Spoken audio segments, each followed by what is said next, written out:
नमस्कार, सगरमाथा प्राइम समाचारमा स्वागत छ। म प्रसन्न ढुङ्गाना। नमस्कार, म कुलचन्द्र विष्ट। सगरमाथा प्राइम समाचार सुरु गरौं प्रमुख समाचारबाट। कोरोना संक्रमणबाट पछिल्लो 24 घण्टामा 19 जनाको मृत्यु, 3749 जना संक्रमित थपिए, 3564 जना कोरोना संक्रमणबाट निको भए। नवनियुक्त 3 मन्त्रीहरूले राष्ट्रपतिबाट पद तथा गोपनीयताको शपथ ग्रहण, 3 जना मन्त्रीहरूले पदभार ग्रहण गरे। काठमाडौँको सोरोखुट्टे स्थित फलफुल चोकमा रहेको एक घरमा ग्यास सिलिन्डर विस्फोट, 11 जना घाइते, घर पूर्ण रूपमा क्षतिग्रस्त। विश्वभरमा कोरोना संक्रमणबाट मृत्यु हुनेको संख्या 10,98,000 नाग्यो, 3,88,30,400 बढी संक्रमित। र दिल्ली क्यापिटल्स आइपिएलको शीर्ष स्थानमा, राजस्थान 13 रनले पराजित। आज पन्जाब र बेंगलोर भिड्ने।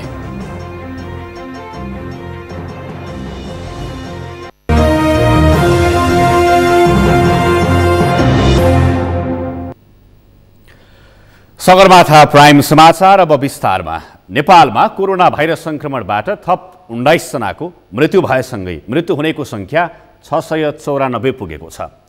त्यस्तै पछिल्लो 24 घण्टामा 16,598 वटा पीसीआर परीक्षण गरिँदा काठमाडौँ उपत्यकामा 1,934 सहित देशैभरि 3,749 जना संक्रमित थपिएका छन् भने सोही अवधिमा 3,564 जनाले कोरोना भाइरसलाई जितेका छन्। जयन्ती पुडा सैनिकको रिपोर्ट। नेपालमा कोरोना भाइरस संक्रमणबाट पछिल्लो 24 घण्टामा 19 जनाको मृत्यु भएको छ। यो सँगै कोरोना संक्रमणका कारण मृत्यु हुनेको संख्या 694 पुगेको स्वास्थ्य तथा जनसङ्ख्या मन्त्रालयले जनाएको छ। पछिल्लो 24 घण्टामा 3,749 जनामा संक्रमण पुष्टि भएसँगै संक्रमितको संख्या 1,21,745 पुगेको छ। 16,598 पीसीआर परीक्षण भएकोमा काठमाडौँ उपत्यकामा 1,934 जना संक्रमित थपिएका छन्, जसमा काठमाडौँमा 1,692, भक्तपुरमा 134 र ललितपुरमा 108 गरी 1,934 जनामा संक्रमण देखिएको मन्त्रालयका प्रवक्ता डाक्टर गौतमले बताए। संक्रमित मध्ये 314 जना सघन उपचार कक्षमा र 68 जना भेन्टिलेटरमा रहेका छन्। आज देशभरि जम्मा सक्रिय संक्रमितहरूको संख्या 36,533, संस्थागत आइसोलेसनमा रहनुभएकाको संख्या 12,339, प्रदेश 1 मा 793, प्रदेश 2 मा 773, बागमती प्रदेशमा 7,793, गण्डकी प्रदेशमा 711, लुम्बिनी प्रदेशमा 1,637, कर्णाली प्रदेशमा 497, सुदूरपश्चिम प्रदेशमा 135 जना हुनुहुन्छ। पछिल्लो 24 घण्टामा थप 3,564 जनाले कोरोना भाइरसलाई जितेका छन्। अब नेपालमा कोरोना संक्रमण मुक्त हुनेको संख्या 84,518 पुगेको छ। यो संक्रमितको कुल संख्याको 69.4% हो। कोभिड-19बाट संक्रमण मुक्त भई 24 घण्टामा डिस्चार्ज हुनेहरूको संख्या 3,564 छ। आजसम्म डिस्चार्ज हुनुहुने जम्मा 84,518 हुनुहुन्छ। कोभिड-19 संक्रमण मुक्त हुने प्रतिशत 69.4% छ। बिहिबारसम्म देशभर सक्रिय संक्रमितको संख्या 36,533 पुगेको मन्त्रालयले जनाएको छ, जसमा 12,339 जना संस्थागत आइसोलेसनमा छन् भने बाँकी 24,194 होम आइसोलेसनमा बसेको मन्त्रालयले जनाएको छ। सगरमाथा टेलिभिजनका लागि जयन्ती पुडा सैनी, काठमाडौँ। नवनियुक्त मन्त्रीहरूले पद तथा गोपनीयताको शपथ ग्रहण गरेका छन्। प्रधानमन्त्री केपी शर्मा ओलीको सिफारिसमा बुधबार मन्त्री नियुक्त भएका 3 जना मन्त्रीहरूले आज बिहान राष्ट्रपति विद्यादेवी भण्डारीबाट पद तथा गोपनीयताको शपथ ग्रहण गरेका हुन्। शीतल निवासमा आयोजित समारोहमा राष्ट्रपति भण्डारीले नवनियुक्त अर्थमन्त्री विष्णु पौडेल, शहरी विकास मन्त्री कृष्णगोपाल श्रेष्ठ र महिला बालबालिका तथा ज्येष्ठ नागरिक मन्त्री लीलानाथ श्रेष्ठलाई पद तथा गोपनीयताको शपथ ग्रहण गराउनु भएको हो। प्रधानमन्त्री ओलीले बुधबार साँझ केही मन्त्रीको जिम्मेवारी हेरफेर सहित 3 जना मन्त्रीको नयाँ नियुक्ति गर्नुभएको थियो। नवनियुक्त अर्थमन्त्री विष्णु पौडेलले अर्थ मन्त्रालय पुगेर पदभार ग्रहण गर्नुभएको छ। आज शीतलनिवासमा आयोजित समारोहमा राष्ट्रपति विद्यादेवी भण्डारीबाट पद तथा गोपनीयताको शपथ ग्रहण गरे लगत्तै मन्त्री पौडेलले मन्त्रालय पुगेर पदभार सम्हाल्नु भएको हो। मन्त्री पौडेललाई प्रधानमन्त्री केपी शर्मा ओलीको सिफारिसमा बुधबार राष्ट्रपति भण्डारीले अर्थमन्त्रीमा नियुक्त गर्नुभएको थियो। पदभार ग्रहण अघि मन्त्री पौडेललाई मन्त्रालयका कर्मचारीहरूले स्वागत गरेका थिए। सत्तारूढ नेपाल कम्युनिस्ट पार्टी नेकपाका महासचिव समेत रहनुभएका पौडेल अर्थमन्त्रीमा दोस्रो पटक नियुक्त हुनुभएको हो। यसअघि भूकम्प, मधेस आन्दोलन र भारतको नाकाबन्दीका कारण अर्थतन्त्र धराशायी भएको बेला 2072 साल कार्तिक 19 गते अर्थतन्त्रको बागडोर सम्हाल्नु भएको थियो। अहिले पनि कोरोना भाइरसका कारण अर्थतन्त्रमा गम्भीर असर परेको अवस्थामा पुनः अर्थमन्त्रीको बागडोर सम्हाल्ने जिम्मेवारीमा पौडेल आइपुग्नु भएको छ। सूचना, सञ्चार तथा प्रविधि मन्त्री पार्वत गुरुङले सूचना र सञ्चार क्षेत्रको समस्या पहिचान गरी त्यसको समाधान गर्ने प्रतिबद्धता व्यक्त गर्नुभएको छ। सञ्चार मन्त्रालयमा आज पदबहाली गर्दै मन्त्री गुरुङले सञ्चार क्षेत्रलाई मर्यादित बनाउन, सञ्चार क्षेत्रको गरिमा माथि उठाउन र सरकारले गरेका कामलाई प्रभावकारी बनाउन सञ्चार क्षेत्रसँग समन्वय गर्ने प्रतिबद्धता व्यक्त गर्नुभएको हो। उहाँले सञ्चार र सूचना प्रणालीलाई छिटो र व्यवस्थित बनाउने पनि बताउनुभयो। सञ्चार मन्त्रालयले मात्रै नभई सबै मन्त्रालयका प्रवक्ताहरूले मन्त्रालयहरूले गर्ने विकास तथा कार्यक्रमबारे सही सूचना समयमै सम्प्रेषण गर्न पर्ने मन्त्री गुरुङले बताउनुभयो। सञ्चार मन्त्रालयमा भएका चुनौतीहरूलाई सहज रूपमा हल गर्न आफू सक्षम रहेको मन्त्री गुरुङको भनाइ छ। त्यो सोचलाई पुरा गर्न सक्छ। सञ्चार मन्त्रालयमा केही चुनौतीहरू छन् भने पनि ती चुनौतीहरूलाई सहज रूपमा त्यसलाई हल गर्न म सक्षम छु भनेर म आत्मविश्वास चाहिँ ती चुनौतीहरू, त्यस्ता सामान्य समस्याहरूलाई हल गर्दै यस सञ्चार मन्त्रालयको गरिमा र यसको यो क्षेत्रको एउटा विश्वसनीयतालाई अझ उच्च बनाउने काममा म एउटा तपाईँहरूको साथ सहयोगबाट पक्कै पनि केही इँटा थप्ने मेरो प्रयत्न हुनेछ। सञ्चार जगतका कमी कमजोरी तथा अभ्यासलाई पहिचान गरी त्यसको अन्त्यका लागि आफूले गरेका हरेक कामको 100 दिनमा औपचारिक जानकारी गराउने पनि मन्त्री गुरुङले बताउनुभयो। आफूले कुनै गलत कार्य नगर्ने र कुनै पनि सञ्चार माध्यमले गलत गरेमा उक्त कुरा पनि मान्य नहुने पनि उहाँले चेतावनी दिनुभयो। कोभिड-19 को महामारीको समयमा इन्टरनेटको माध्यमबाट बालबालिकाको अध्ययनलाई प्रभावकारी बनाउन पर्नेमा जोड दिँदै मन्त्री गुरुङले मन्त्रालयमा भएका गलत कार्यलाई पनि आफूले सुधार गर्ने प्रतिबद्धता समेत व्यक्त गर्नुभयो। पदबहाली गर्दै मन्त्री गुरुङले आजै दूरसञ्चार नीति, साइबर सुरक्षा नीति, सूचना प्रविधि नीति बनाउन कार्यदल गठन गर्नुभएको छ। नेपालमा सबै भूभागमा इन्टरनेट र टेलिफोन सेवा पुर्याउन अप्टिकल फाइबरको सेवा विस्तार गर्न प्रक्रिया अघि बढाइएको सञ्चार सचिव हरिप्रसाद बस्यालले बताउनु भएको छ। नवनियुक्त शहरी विकास मन्त्री कृष्ण गोपाल श्रेष्ठले परिणाम देखिने गरी काम गर्ने प्रतिबद्धता जनाउनु भएको छ। मन्त्रालयको पदभार ग्रहणपछि पत्रकारहरूसँग कुरा गर्दै मन्त्री श्रेष्ठले ठोस परिणाम देखिने गरी आफूले काम गर्ने प्रतिबद्धता जनाउनु भएको हो। मन्त्रालयमा लामो समयदेखि जिम्मेवारीमा रहनुभएका राज्यमन्त्री रामवीर मानन्दरसँग मिलेर परिणाम देखिने गरी कार्य सम्पादन गर्ने उहाँले बताउनुभयो। जस्तो सुकै चुनौती आए पनि दुवैजनाको संयुक्त प्रयासले चिर्ने प्रयास गर्ने श्रेष्ठको भनाइ छ।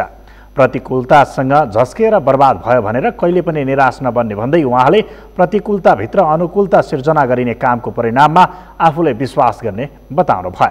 उहाँले कुरा भन्दा पनि काम र परिणामलाई विश्वास दिने पनि बताउनु भयो। सँगै हाम्रो पाइलामा हाम्रो प्रत्येक एउटा चाहिँ स्टेपमा ठुलो चुनौतीहरू, च्यालेन्जहरू पनि छ। अब जस्तो सुकै चुनौती र च्यालेन्जहरू हाम्रो अगाडि आए पनि हामी दुई मन्त्री, राज्य र फुल मन्त्रीको हैसियतले यहाँ भेटा पनि हामी दुईजनाको संयुक्त प्रयासले जस्तो सुकै प्रतिकूलतालाई पनि चिर्ने आँट चाहिँ हामीसँग छ। त्यसैले गर्दाखेरि प्रतिकूलतासँग हामी आत्तिदैनौँ, अनुकूलतासँग हामी मात्तिदैनौँ। श्रेष्ठले आज बिहान पद तथा गोपनीयताको शपथ लिनुभएको थियो। शीतल निवासमा आयोजित समारोहमा राष्ट्रपति विद्यादेवी भण्डारीबाट श्रेष्ठसँगै विष्णु पौडेल र लीलानाथ श्रेष्ठले पनि पद तथा गोपनीयताको शपथ लिनुभएको थियो।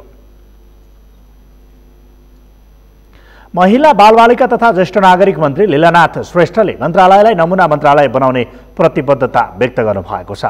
आज महिला बालबालिका तथा ज्येष्ठ नागरिक मन्त्रालयमा पद बहाली गर्दै मन्त्री श्रेष्ठले आफूले हात हालेका कामहरू राम्रोसँग पुरा गर्ने गरेको जानकारी गराउँदै महिला बालबालिका तथा ज्येष्ठ नागरिक मन्त्रालयलाई नमुना मन्त्रालय बनाउने बताउनु भएको हो। मन्त्री श्रेष्ठले तराई मधेस लगायतका क्षेत्रहरूमा महिला हिंसा, बलात्कार, बालविवाह, आत्महत्या लगायतका घटनाहरू बढिरहेकाले त्यस्ता घटना न्यूनीकरणका लागि चुनौती रहेको बताउनु भयो। उहाँले पूर्व मन्त्रीहरूले बनाएका राम्रा योजना तथा कार्यलाई आफूले निरन्तरता दिने भन्दै राष्ट्रिय तथा अन्तर्राष्ट्रिय स्रोतको खोजी गरी आफ्नो जिम्मेवारी पूरा गर्ने प्रतिबद्धता जनाउनु भयो। कोरोना संक्रमणको अवस्थामा कसरी काम गर्ने भनेर योजनाका साथ अगाडि बढ्नुपर्ने मन्त्री श्रेष्ठले बताउनु भयो।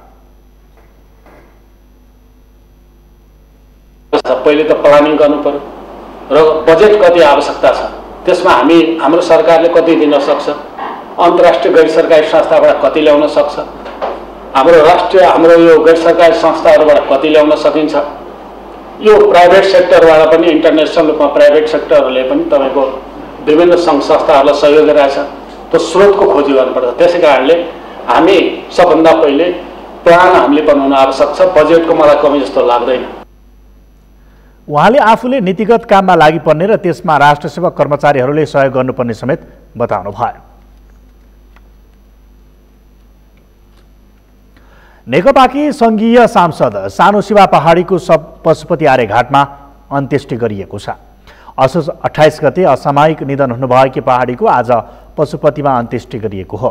ताप्लेजुङबाट समानुपातिक तर्फबाट सङ्घीय संसदको सांसद बन्नुभएकी पहाडी केही समयदेखि मृगौला रोगबाट पीडित हुनुहुन्थ्यो। उहाँको काठमाडौँ मेडिकल कलेजमा उपचारको क्रममा बुधबार निधन भएको थियो। पहाडीको अन्त्येष्टि अघि पशुपति आर्य घाटमा उहाँका आफन्त तथा नेकपाका सांसद, नेता तथा कार्यकर्ताहरूले अन्तिम श्रद्धाञ्जली अर्पण गरेका थिए। अन्तिम श्रद्धाञ्जली दिन पुगेका नेकपाका सांसद तथा नेताहरूले पहाडीले देशमा पञ्चायती व्यवस्था हुँदा जनवादी कलाकारको रूपमा निरङ्कुशताको विरुद्ध जनतालाई सचेत बनाउन सक्रिय रहेको बताएका छन्। पहाडीको निधनले नेपाली जनताको असल छोरी, नेकपाको कार्यकर्ता र प्रगतिशील जनवादी आन्दोलनको अगुवालाई गुमाउनु परेको पनि बताएका छन्। अत्यन्तै मृदुभाषी, संयम, अत्यन्तै कुनै रिसराग नभएको र सकारात्मक सोच भएको र समाजलाई नै परिवर्तन गर्नको निम्ति भोकभोकै दिनरात खटेर हिँड्ने, आन्दोलनमा लाग्ने एउटा योद्धा हुनुहुन्थ्यो र उहाँले नेपाली जनतालाई हिजो निरङ्कुशताको विरुद्ध जुझ्ने अभियानमा जुन सचेतनतापूर्वक जनवादी गीत, साहित्यबाट, कलाकारिताबाट उहाँले जुन एउटा भूमिका निर्वाह गर्नुभयो, त्यो नेपाली जनताले सधैँ बिर्सिन नसक्ने खालको गुण लगाउनु भएको छ। पहाडीको निधनले कम्युनिस्ट पार्टी र संसदलाई अपूरणीय क्षति पुगेको सांसदहरूले बताएका छन्। आज विश्व हात धुने दिवस। नेपालमा पनि साबुन पानीले विभिन्न ठाउँमा हात धुने विषयमा जानकारी दिने तथा हात धुने कार्यक्रम गरी मनाइएको छ। हातको सरसफाई सबैका लागि, साबुन पानी हात सधैँ साथ भन्ने नाराका साथ नेपालमा पनि विश्व हात धुने दिवस मनाइएको हो। विश्व हात धुने दिवसको अवसरमा राष्ट्रपति विद्यादेवी भण्डारीले कोभिड-19 को विस्तार र संक्रमण रोक्न हातको स्वच्छता हुनुपर्ने भन्ने सन्देश नागरिकसम्म पुर्याउन अपरिहार्य रहेको बताउनु भएको छ। राष्ट्रपति भण्डारीले आज शुभकामना सन्देश दिनुहुँदै कोभिड-19बाट आफू बच्न र अरूलाई पनि बचाउन हातको स्वच्छता सम्बन्धी अल्पकालीन, मध्यकालीन र दीर्घकालीन रणनीतिक मार्गचित्र बनाई तिनै तहका सरकारले समन्वयात्मक कार्य गर्नुपर्ने आवश्यकता भएको पनि बताउनु भएको छ। साबुन पानीले 20 सेकेन्डसम्म मिची हात धुँदा श्वास प्रश्वासजन्य एवं निमोनिया संक्रमण तथा झाडा पखालामा कमी ल्याउन सकिने र इबोला, हेपाटाइटिस, सार्स जस्ता जीवाणुद्वारा लाग्ने रोगबाट पनि बच्न सकिन्छ। नेपालमा सन् 2008 अक्टोबर 15 देखि विश्व हात धुने दिवस मनाइदै आएको छ। विश्व हात धुने दिवसको अवसरमा स्वास्थ्य तथा जनसङ्ख्या मन्त्रालय र खानेपानी मन्त्रालयको समन्वयमा असोज 13 गतेदेखि कार्तिक 14 गतेसम्म 1 महिना तिनै तहका सरकारको साझेदारीमा देशभरि सबैका लागि हातको स्वच्छता अभियान सञ्चालन भइरहेको छ। सगरमाथा प्राइम समाचारमा पालो भएको छ विश्रामको। विश्रामपछि काठमाडौँको 16 फुटे स्थित फलफुल चोकमा रहेको एक घरमा ग्यास सिलिन्डर विस्फोट, 11 जना घाइते, घर पूर्ण रूपमा क्षतिग्रस्त। बारामा लगाइएको धान खेतीमा बाला नलाग्ने समस्या देखियो, मल उपलब्ध नहुँदा समस्या भएको किसानको गुनासो।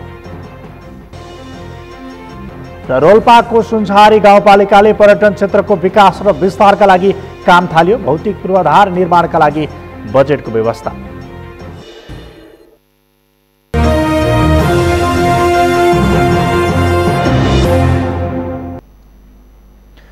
विश्रामपछि सगरमाथा प्राइम समाचारमा स्वागत छ। अब बाँकी समाचार। काठमाडौँको 16 खुटे स्थित फलफुल चोकमा रहेको एक घरमा ग्यास सिलिन्डर पड्किँदा 11 जना घाइते भएका छन्। आज बिहान करिब 11:30 बजेको समयमा एलपीजी सिलिन्डर ग्यास भयानक विस्फोट हुँदा घर पूर्ण रूपले क्षतिग्रस्त बनेको छ। मानिसको सामान्य असावधानीले वर्षेनी ग्यास विस्फोटका घटना बढिरहेका छन्। सन्तोष विके थापाको रिपोर्ट। बिहिबार बिहान करिब 11:30 बजेको समय काठमाडौँ महानगरपालिका 16 नयाँ बजारको फलफुल चौक स्थित नीलकुमारी छेत्रीको 4 तले घरको तेस्रो तलामा एलपीजी सिलिन्डर ग्यास विस्फोट भयो। बुधबार मात्रै घरका एक व्यक्तिको मृत्यु भएपछि क्रियापुत्री बसिरहेको कोठामा ग्यास लिक भएर आगलागी भएपछि पड्किएको अनुमान गरिएको छ। विस्फोटले 11 जना व्यक्तिहरू घाइते भएका छन् भने घर पूर्ण रूपले क्षतिग्रस्त बनेको छ। घरका भित्ताहरू समेत भत्किएका छन्। झ्याल ढोकाहरू उडेर अर्कै घरमा पुगेका छन् भने वरपरका 15 बढी घरहरूमा क्षति पुर्याएको छ। सिलिन्डर विस्फोटबाट 11 जना व्यक्तिहरू घाइते भएका छन्, जो चाहिँ यो घरमा बस्दै आएका थिए। ती व्यक्तिहरू घाइते भइसकेपछि उनीहरूलाई अहिले मनमोहन टिचिङ पिपुल लगायतका अन्य हस्पिटलमा राखेर चाहिँ उपचारको कामहरू भइरहेको छ भने एकजना गम्भीर घाइते भएको भनेर हामीलाई चाहिँ यो रेस्क्युमा खटिनुभएका नेपाल प्रहरीका अधिकृतले जानकारी दिनुभएको छ। सम्भवतः यो एकदम भयानक विस्फोट हो। एउटा सिलिन्डरले पूर्ण रूपमा 4 तले घर नै विस्फोट गराएपछि अहिले त्यो घर पूर्णतः काम नलाग्ने अवस्थामा पुगेको छ भने यो घर अब बस्न लायक रहँदैन सायद। यति ठुलो भयानक विस्फोटको कारणले गर्दाखेरि यो आसपासको क्षेत्रमा करिब 15-20 वटा घरमा थप क्षति पुगेको छ। झ्यालहरू पूर्ण रूपले क्षतिग्रस्त बनेका छन् भने यो घर चाहिँ अहिले पूर्ण रूपले क्षतिग्रस्त भइरहेको छ। यहाँ नेपाल प्रहरी लगायतका अन्य सुरक्षा निकायहरूले चाहिँ अहिले यो घरमा भएका विस्फोटबाट क्षति भएको सरसामानलाई चाहिँ व्यवस्थापन गर्ने कामहरू गरिरहेका छन्। विस्फोट लगत्तै घटनास्थल पुगेको प्रहरीले एक थान ग्यास सिलिन्डर पड्किएको भन्दै थप अनुसन्धान चलिरहेको जनाएको छ। तर विस्फोटको प्रकृति र क्षतिको अवस्था हेर्दा पत्याउनै मुस्किल पर्ने गरी घरको पहिलोदेखि 4थो तलासम्मका भित्ताहरू भत्किएका छन्। घर पूर्ण रूपले बस्न नमिल्ने अवस्थामा पुगेको छ। विस्फोटको कम्पनले स्थानीयका घरहरूमा समेत क्षति पुर्याएको छ भने त्रास पनि दिएको छ। 3 पटकसम्म विस्फोटको भयानक आवाज आएको स्थानीयहरू बताउँछन्। आगो लाग्यो भनेर उहाँहरू कराइराख्नु भएको थियो। म निस्केर हेरेको माथि धुवा निस्किरहेको थियो। धुवा निस्केपछि ल ठिकै छ, साधारण आगो लाग्यो होला भन्ने मैले कल गरेको होइन, 100मा फोन गरेर त्यो जानकारी गराइदिएको। अनि त्यसपछि एकछिनपछि त्यो पड्क्यो, सानो आवाज एउटा आयो। त्यो आएपछि झन् ठुलो आगो बल्यो। त्यो आगो बलेपछि एकछिनपछि त ठुलै पड्क्यो एकदम ठुलो। किनकि अब यहाँ पुरै एरिया पनि क्षति पुगेको छ। हामी घर कोठाभित्रको सिसा सबै फुट्या छ। त्यो चुकुल लगाउनुहुन्छ, चुकुल सहित पुरै निस्क्या हाम्रो ढोकाको। विस्फोट हुँदाखेरि हामीको यो हाम्रो घरहरू जम्मै हल्लिएछ। हल्लिँदा हामी पुइचा लाग्यो कि भन्ने जस्तो लागेर अनि त्यहाँ पछि कुरा थाहा हुँदाखेरि यहाँ यस्तो आग लाग्यो भनेर सुनेको थियो। सुन्दा यहाँ आउँदाखेरि फेरि अर्कै कुरा सुने जस्तो लाग्यो मलाई। विस्फोटमा परि घाइते भएका 11 जनाको मनमोहन पिपुल्स र शिक्षण अस्पतालमा उपचार भइरहेको छ। अहिलेसम्म कुनै मानवीय क्षति नभए पनि एकजना घाइतेको अवस्था गम्भीर रहेको प्रहरीले जनाएको छ।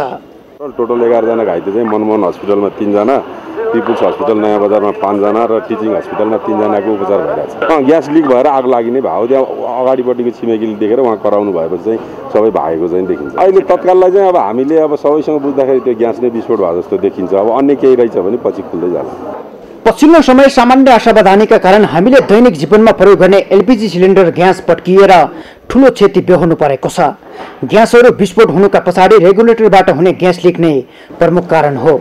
सिलिन्डर जथाभावी रूपमा प्रयोग गर्ने, रेगुलेटर तथा चुलोको नब राम्रोसँग बन्द नगर्ने जस्ता कारणले गर्दा खाना पकाउने ग्यास कहिलेकाहीँ खतरनाक बम बन्ने गरेका छन्। यसबाहेक कमर्सियल तथा गुणस्तर प्रमाणित नभएको चुलो, रेगुलेटर, रबर पाइप जस्ता उपकरणका कारण पनि ग्यास विस्फोटका घटना हुने गरेका छन्। त्यसैले हरेक पटक सिलिन्डर ग्यासको प्रयोग गर्नु अगाडि पूर्ण सावधानी अपनाउन आवश्यक छ। सगरमाथा टेलिभिजनका लागि क्यामेरामा हुत सबु अग्लेका साथमा सन्तोष भिके थापा, काठमाडौँ। झापा कन्काई नगरपालिका 3 एकान्त टोलका अभिषेक चौधरीको हत्यामा संलग्नलाई इलाका प्रहरी कार्यालय बिर्तामोडले सार्वजनिक गरेको छ। बुधबार बिहान कन्काई नगरपालिका 3 एकान्त टोल नजिकै सुरुङ्गा खोलाको बाँसघारीमा मृत फेला परेका 22 वर्षीय चौधरीको हत्यामा संलग्नलाई प्रहरीले बुधबार बेलुका नै पक्राउ गरी आज सार्वजनिक गरेको हो। आज पत्रकार सम्मेलन गरी प्रहरीले हत्यामा संलग्न कन्काई नगरपालिका 7 का टल्के भनिने रबिन राजवंशीलाई सार्वजनिक गरेको हो। वनचरोले हानेर चौधरीको हत्या गरेको प्रहरीको प्रारम्भिक अनुसन्धानबाट खुलेको छ। पक्राउ परेका राजवंशीले चौधरीको हत्या आफैले गरेको स्वीकार गरेको इलाका प्रहरी कार्यालय बिर्तामोडका प्रमुख डीएसपी मुकुन्द रिजालले बताउनु भयो। हत्यामा संलग्नले घटनास्थलमा छोडेका प्रमाणका आधारमा 24 घण्टा नबित्दै हत्यारालाई पक्राउ गर्न सफल भएको प्रहरीको भनाइ छ। मृतक चौधरी मंगलबार साँझ घरबाट निस्केका थिए। त्यसपछि चौधरी र राजवंशीको भेट भएको अनुसन्धानबाट खुल्न आएको छ। गाँजा खाने विषयमा भएको विवादका कारण चौधरीको हत्या भएको प्रहरीले जनाएको छ। दिँदाखेरि उसले खाना हामी सबै मिलेर खाउँ भन्ने सिलसिलामा वाद विवाद सृजना भयो। वाद विवाद सृजनापछि मृतकले एक झापड हिर्कायो, साथीले पनि कानसान तान्थे। त्यसपछि उसले आफूलाई गिल्टी फिल गर्यो, मैले लिएर आउने मैले नदिने भनेपछि उसले रिभेन्ज लिने एउटा स्टेजमा पुगेपछि ऊ नजिकै घरमा गएर बन्चोर लिएर आयो। त्यसपछि उसले आफूसँग भएको बन्चोरले अन्दाजमा पकाएर प्रहार गरेपछि लडेपछि फेरि 5-7 पटक हिजोको टाउको अनुहारमा चाहिँ प्रहार गरेर त्यही चाहिँ दाउराहरू चिर्ने ठाउँमा गएर चाहिँ फालेर भागेको अवस्था थियो। हत्यामा संलग्न राजवंशी हत्या पश्चात फरार भएका थिए। उनलाई खोजतलास गर्ने क्रममा बुधबार साँझ कन्काई नगरपालिका 7 त्रिवेणी विकास टोलबाट पक्राउ गरिएको डीएसपी रिजालले बताउनु भयो। हत्यामा प्रयोग गरिएको बन्चरो, घटनास्थल नजिकै भेटिएको राजवंशीको चप्पल र हत्या गरिएको समयमा लगाएको कपडा प्रहरीले बरामद गरेको छ।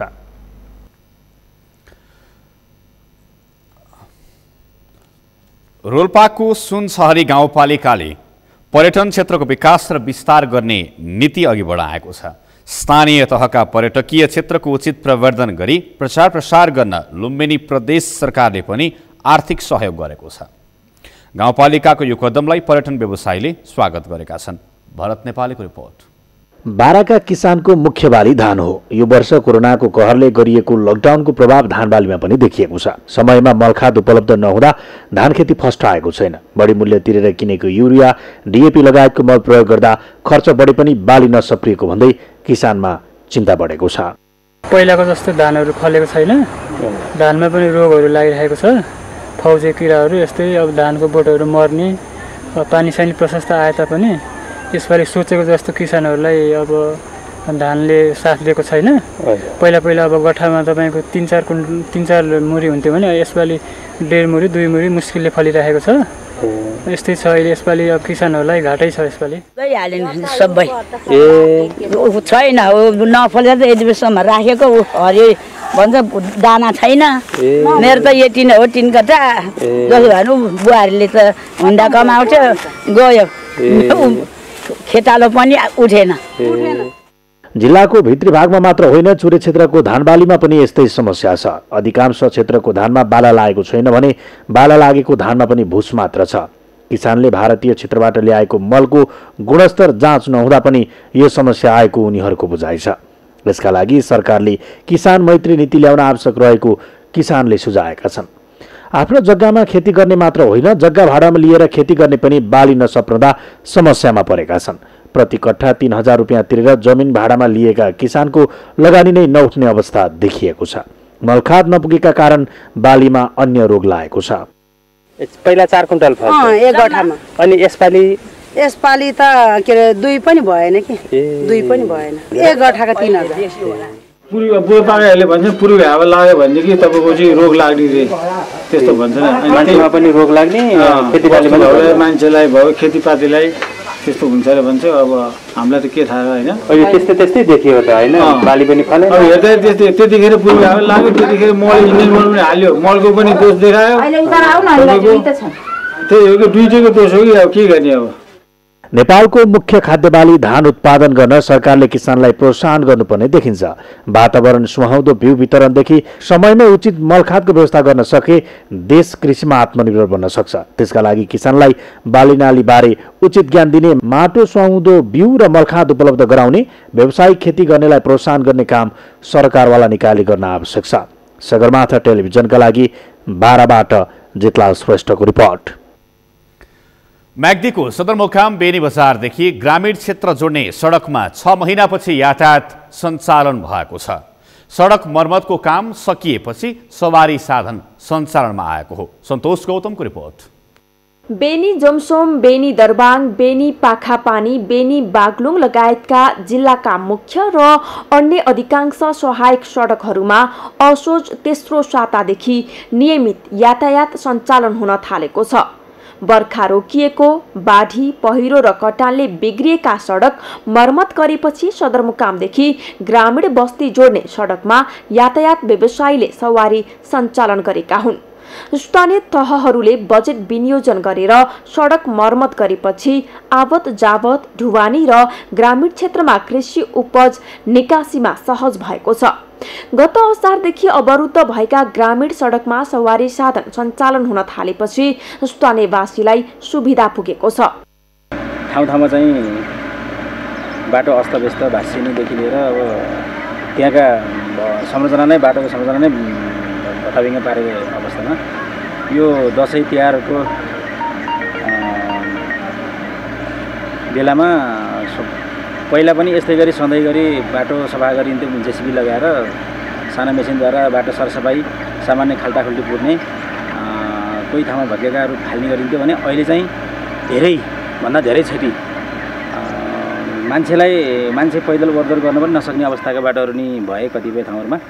टिकट काउन्टरबाट गाडी छुटाउन थालिएपछि सर्वसाधारणलाई आवत जावतमा सहज भएको छ। महँगोमा जीप र ट्याक्सी रिजर्भ गर्नुपर्ने समस्या हटेको छ। पहिरोबाट प्रभावित धवलागिरी गाउँपालिकाको मराङ, मर्कवाङ, मुदी र बेनी नगरपालिकाको भकिमली जोड्ने बाहेकका सडक सञ्चालनमा आएका छन्। सदरमुकामदेखि पालिकाको केन्द्र जोड्ने सडक सम्बद्ध कार्यालय, स्थानीयवासी, यातायात र निर्माण व्यवसायीहरूले मर्मत गरेका छन्। स्थानीय तहको केन्द्रदेखि ओडा कार्यालय र बस्ती जोड्ने सडक मर्मत गर्न स्थानीय तहहरूले मर्मत सम्भार कोषको बजेट परिचालन गरेका छन्। 12 महिना चल्नको लागि चाहिँ कुनै दिन रोकिए पनि चलिरहेको अवस्था थियो। झरी एकदमै झरी पर्ने बेलामा पनि हामीले गाडीहरू सञ्चालन गरेको अवस्था थियो। अहिले चाहिँ सबै बाटाहरूलाई गाउँपालिकाले एकीकृत रूपमा चाहिँ खोल्ने प्रयास गरिरहेको छ। सबै वडामा चाहिँ यसरी चाहिँ सानो जेसिबीले चाहिँ बाटाहरू सफा गरिरहेका छन्। बेनी नगरपालिका, धौलागिरी, मालिका, रघुगङ्गा र अन्नपूर्ण गाउँपालिकाले पनि बर्खामा अवरुद्ध भएका ग्रामीण सडक मर्मतको काम धमाधम भइरहेको जनाएका छन्। तोकिएको भन्दा बढी भाडा तिर्नुपर्दा यात्रुहरू ठगिने र क्षमता भन्दा बढी यात्रु बोक्दा दुर्घटनाको जोखिम बढेकाले यसतर्फ पनि सम्बन्धित पक्षको ध्यान जान आवश्यक छ। सगरमाथा टेलिभिजनका लागि म्याग्दीबाट सन्तोष गौतमको रिपोर्ट। सगरमाथा प्राइम समाचारमा फेरि एकैछिन विश्रामपछि विश्वभरिमा हालसम्म कोरोना संक्रमणबाट मृत्यु हुनेको संख्या 10,98,000 नाग्यो। 3,88,30,400 बढी संक्रमित। र दिल्ली क्यापिटल्स आइपिएलको शीर्ष स्थानमा राजस्थान 13 रनले पराजित। आज पन्जाब र बेङ्गलोर भिड्ने।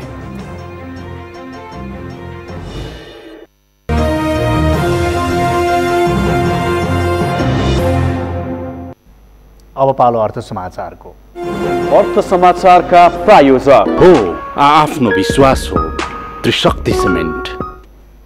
फरक सोचका साथ काम गरे घरमै स्वरोजगार बन्न सकिन्छ भन्ने उदाहरण प्रस्तुत गरेकी छन् भोजपुर पौवा दुङमा गाउँपालिकाकी अनिता प्रधान। व्यावसायिक कृषि तथा पशुपालन गर्दै आएकी उनले आफू स्वरोजगार बन्दै गाउँकै नमुना किसान बनेकी अनिता मेहनत गरे सबैले राम्रो फल पाउने बताउँछन्।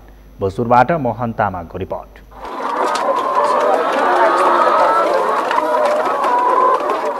यी हुन् भोजपुरको पौवादुङमा गाउँपालिका 4 की अनिता प्रधान। मेलापात गरेर जीविका चलाउने उनी अहिले गाउँमा नमुना किसानका रूपमा परिचित छन्। गाउँमा सञ्चालित सुवारा कार्यक्रम अन्तर्गत कृषि र पशुपालन तालिम लिएर आफै फार्म सञ्चालन गर्न थालेको उनले कुखुरा पालन तथा तरकारी खेतीबाट वार्षिक 6 लाख भन्दा बढी आम्दानी गर्न थालेकी छन्। महिलाले पनि गर्न सकिन्छ भन्ने हिसाबले चाहिँ सबै हाम्रो समूहको महिलाले कसैले तरकारी लगाएको छ, कसैले खोर्सानी लगाएको छ, कसैले के लगाएर मिलाएर हामीले चाहिँ पुरुषभन्दा कमी नहुनको लागि आफैले उत्पादन गर्दाखेरि आफूलाई मन परेको लुगा कपडा अब केही चिज लगाउनु मन लाग्यो भने पनि त्यसमा पनि अब श्रीमानसँग हजुर मलाई यो लाउनु पर्यो यसरी दिनुस् भन्ने दिन थियो। 3-4 वर्ष अगाडि त्यसरी मागेर हामीले गरेका थियौँ भने अहिले आफैले आफूलाई लाउनु मन लागेको कुरा, खानु मन लागेको कुरा त्यही उत्पादनबाटै आफूले बचत गरेर त्यसरी गर्न सक्छ। दुखेसोले चलेको उनको परिवार अहिले राम्रो आम्दानी गर्न थालेपछि गाउँमा सबैले उदाहरण बान्ने दम्पति बनेको छ। विदेशमा भन्दा राम्रो कमाइ हुने तथा घरमै बसेर राम्रो आम्दानी हुन थालेपछि गाउँ गाउँ घुमेर भाँडाकुँडा बेचेर थोरै आम्दानी गर्ने अनिताका श्रीमान पनि अहिले दङ्ग छन्।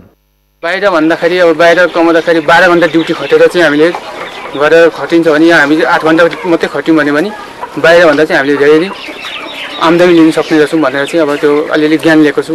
राम्रो छ मलाई लाग्छ। अब परिवार मिलेर हामीले गरिरहेका छौँ र हिजो पनि अब हिजोको दिनहरूलाई अब सोच्दाखेरि आजको दिनमा धेरै राम्रो लागिरहेको छ। अब खेती किसान गरेर परिवार मिलेर चाहिँ हामीले अब अनिताले पाएको सफलतासँगै गाउँमा स्वावलम्बी बन्न नयाँ र व्यवस्थित व्यवसाय गर्ने मानिसको सङ्ख्या पनि बढेको छ। स्थानीय सरकार तथा विभिन्न सामाजिक सङ्घ संस्थाको पहलमा किसानको क्षमता अभिवृद्धि गर्ने र सिपमूलक तालिम सञ्चालन गर्ने काम पनि भइरहेको छ। जिल्लाभरि नै धेरै कृषकहरूले चाहिँ एउटा नमुनाको रूपमा काम गरिराख्नु भएको छ र अझ पनि त्योमध्ये पनि पछिल्लो टाइममा नमुनाको रूपमा काम गर्ने कृषकहरूलाई हामीले चाहिँ यो 10 दिनको स्थानीय स्रोत व्यक्तिको रूपमा तालिम उपलब्ध गराएको थियौँ। त्यो तालिम उपलब्ध गराउने क्रममा चाहिँ 2-4 जना कृषकहरूले यति राम्ररी गर्नुभएको छ कि अब उहाँहरू चाहिँ एउटा व्यवसायी नै बनिसक्नु पनि भएको छ। उहाँहरूको उत्पादनको हिसाब हेर्ने भनेदेखि अब वर्षमा चाहिँ 3.5 लाख 4 लाखको आम्दानी चाहिँ यो अगबरे खुर्सानी, कुखुरा पालन, कुखुराबाट चाहिँ लेयर्स पालेर अन्डा उत्पादन गरेर बेच्नेसम्मको चाहिँ व्यवसाय बनिसक्नु भएको छ। भोजपुरका 9वटै स्थानीय तहमा सुवारा कार्यक्रमबाट कृषि तथा पशुपालन सम्बन्धी तालिम र कार्यक्रमहरू हुँदै आएका छन्। सिपमूलक तालिम र कार्यक्रमका साथै कृषि खेती तथा उन्नत जातका बिउ बिजनमा अनुदानको व्यवस्था भइदिए कृषि पेसाबाट प्रशस्त रूपमा आम्दानी गर्नमा सहयोग पुग्ने किसानहरू बताउँछन्। सगरमाथा टेलिभिजनका लागि भोजपुरबाट मोहन तामाङको रिपोर्ट। यो सँगै हामी सगरमाथा प्राइम समाचारको अन्त्यमा छौँ। अन्त्यमा मुख्य समाचार फेरि एकपटक। पछिल्लो 24 घण्टामा कोरोना संक्रमणबाट 19 जनाको मृत्यु, 3749 जना संक्रमित थपिए, 3564 जना कोरोना संक्रमणबाट मुक्त। नवनियुक्त 3 मन्त्रीहरूले राष्ट्रपतिबाट पद तथा गोपनीयताको शपथ ग्रहण। 3 जना मन्त्रीहरूले पदभार ग्रहण गरे। काठमाडौँको 16 खुटे स्थित फलफुल चोकमा रहेको एक घरमा ग्यास सिलिन्डर विस्फोट, 11 जना घाइते, घर पूर्ण रूपमा क्षतिग्रस्त। विश्वभर कोरोना संक्रमणबाट मृत्यु हुनेको संख्या 10,98,000 नाग्यो। 3,88,30,400 बढी संक्रमित। र दिल्ली क्यापिटल्स आइपिएलको शीर्ष स्थानमा राजस्थान रोयल्स 13 रनले पराजित। आज पन्जाब र बेङ्गलोर भिड्ने।